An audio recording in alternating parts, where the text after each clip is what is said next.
Captain Kumar, thank you so much for joining us. Very good evening to you, sir, for joining us on Republic TV. And, we've been talking about how the Strait of Hormuz has been one big flashpoint now.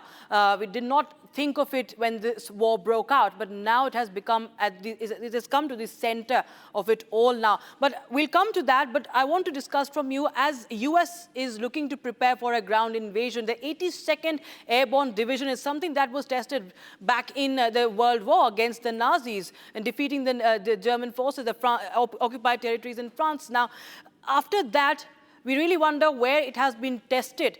The fact that this division is being deployed means that it is not going to be a prolonged operation, that it's going to be only very limited one by United States. How do you read into this? What really will US and how US can achieve that? Thank you, Jai Hind, Shanavaruna. First of all, let me tell you, in my analysis from about 7th of March, I've been continuously talking about this aspect only because there are two aims. Rogue country, annihilate naval and air power, missile technology, uranium, etc. And then strategic aim is to control Hormuz once for all, so that there would be no other second kind of battle in this Gulf which has happened in past. And Middle East to be gifted this control of the state of Hormuz once for all. We have been talking about boots on ground. And actually, let me tell you, a lot of preparations have happened to put anchors on ground. And I call it anchors on ground being a maritime warfare aspect. Why I'm saying so? Because, last Central Command chief was General Austin was a Marine Force officer. He has handed over to Admiral Brad Cooper, who is a naval officer. This admiral has been earlier the Central Command Naval Force Commander for 1 year. And before that, he was the boss of the US Marine Forces.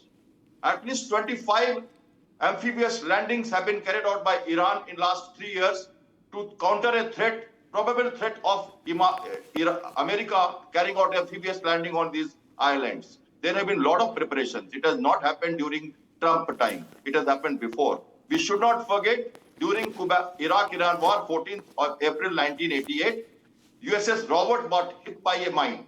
And it was escorting a Kuwaiti warship. America lost sailors. He took charge, annihilated the Iranian Navy then also, and Iraq-Iran war was stopped. So there is a lot of history of body bags in America. They have come to take it once for all. So there is the only way to change the regime or not. But jugular vein of the Iran has to be caught, and that is Kharg Island. And what is Kharg Island? Kharg Island is a total production of America. Amoco Company in 1960 built this island. Actually, it was under control of America for long, during Shah time.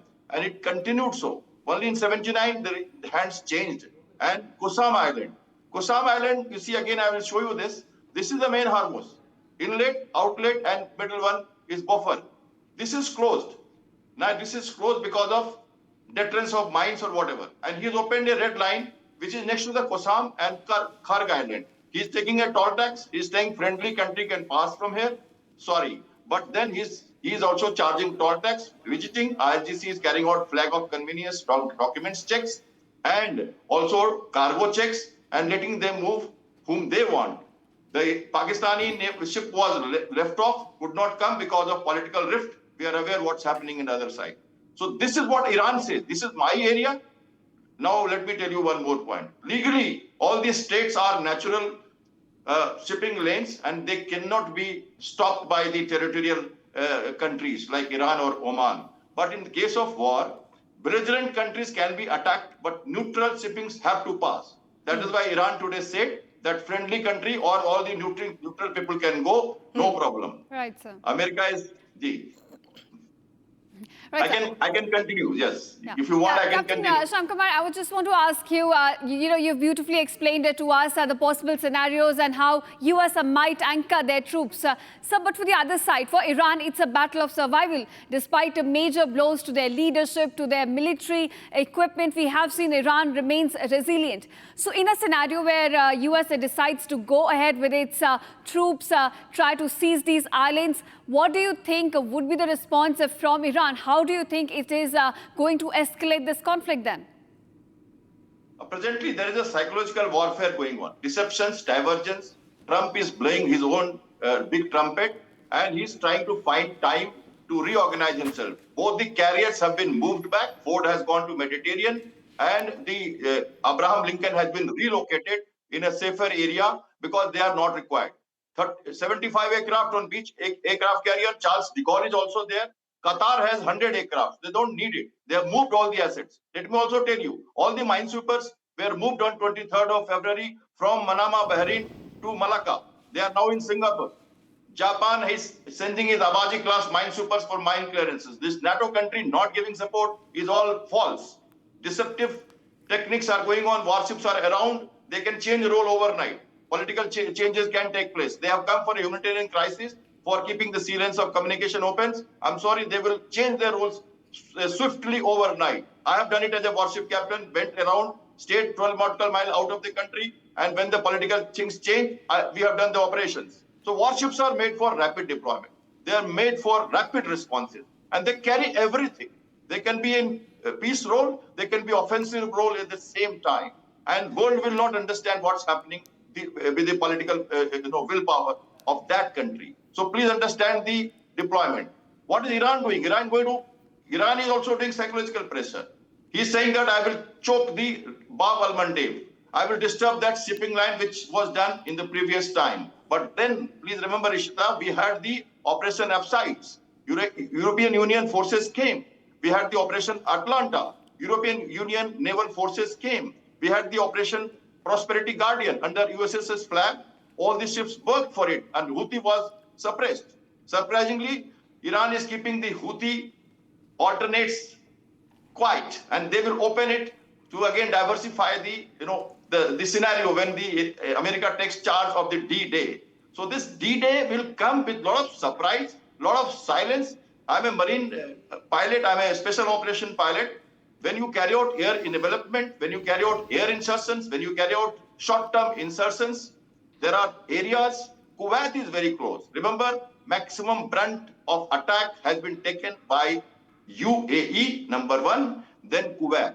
Why? I will explain you if you give me time. UAE is going to play a major role. He is friend of Israel, and Kuwait is the logistic support base closest to Khar and Khurram Sahar, and thereafter Bandar Abbas.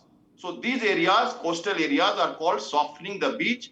The beach has to be controlled. Somewhere, some part of it has to be taken over in such a manner that it affects the economy of the country. Okay. And regime targets are already killed. They will be slowly killed. The Iran will be made to bleed slowly without a physical regime change. They will find them happening. There were messages gone from Trump yesterday on some lakhs of mobiles in Iran.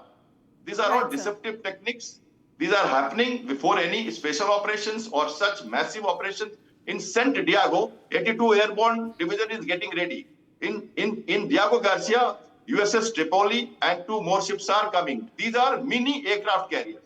They are amphibious assault carriers. They can launch Harrier kind of ground attack aircraft, tilt-rotor aircraft, yes, and F-35B aircraft. They can operate the advanced aircraft. There are many carriers like INS Virat Vikrant is of same type aircraft actually. They are not super carriers. Ford and Abraham Lincolns are super carriers. They are not required because annihilation of air power, annihilation of visible naval power has been done. Yes, there are asymmetric threats. There are, the Chinese air defense system S-300 is on Khar. Kawach is there. Yes. ADS radar is there with 250 kilometer precise. Right. IRGC has been annihilated on Khar. There is a southwest area where there is a soft patch for landing. 10 large tanker of 1 lakh ton capacity can anchor there or take the fuel. It's, it's a lifeline. So these all have to be, monitored. There will be a divergence, there will be flanks, but there will be a lot of surprise. We will not know. We will not know how it will be done. And it obviously that is the way special operations are carried out. Absolutely, sir. That, of course, has a lot of its own limitations for the United States as well as you pointed out. Thank you so much, Captain Kumar, for joining us.